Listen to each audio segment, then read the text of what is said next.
26শে March আমাদেরকে কিন্তু এবং 1971 কিন্তু আমাদেরকে যে স্বপ্ন তখনকার সময় তরুণরা দেখেছিল, সেই স্বপ্ন যদি আমাদের বাস্তবায়িত করতে হয় তাহলে আমাদের একটা খুব গুরুত্বপূর্ণ বিষয় হচ্ছে আমাদের প্রত্যেকে নিজেদের কাজে দায়িত্বশীল হতে হবে, নিয়মানুবর্তী হতে হবে, এবং এই কাজটি যদি আমরা করতে পারি তাহলে কিন্তু আসলে আমরা দেশকে সামনের দিকে এগিয়ে নিয়ে যেতে পারবো।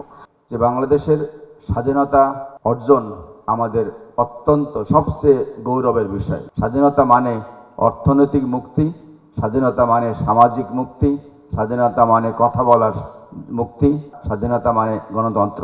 কিন্তু আমরা সেটা পেয়েছি কিনা সেটা দেখার বিষয়। প্রত্যাশা যা ছিল সেই তুলনায় প্রাপ্তি মোটেই ছিল না। আমি অভিভাবক বলবো না, আমি বলবো ফ্যাসিলিটেটর। আপনাদের সবাইকে নিয়ে কাজ করতে চাই, এটা টিম ওয়ার্ক।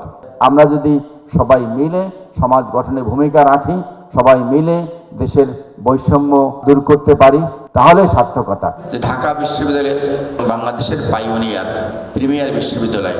এই বাংলাদেশের 1952 সালে ভাষা আন্দোলন, 71-এর মুক্তিযুদ্ধ, মহান মুক্তিযুদ্ধ, 90-এর স্বৈরাচার বিরোধী আন্দোলন এবং 2024-এর ফ্যাসিস্ট বিরোধী আন্দোলনে ঢাকা বিশ্ববিদ্যালয়ের ভূমিকা অনস্বীকার্য এবং গৌরবোজ্জ্বল ভূমিকা রয়েছে।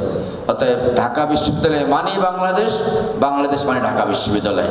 অতএব সেই জায়গা থেকে ঢাকা বিশ্ববিদ্যালয়কে বাদ দিয়ে বাংলাদেশের অস্তিত্ব শেখার সুযোগ নাই।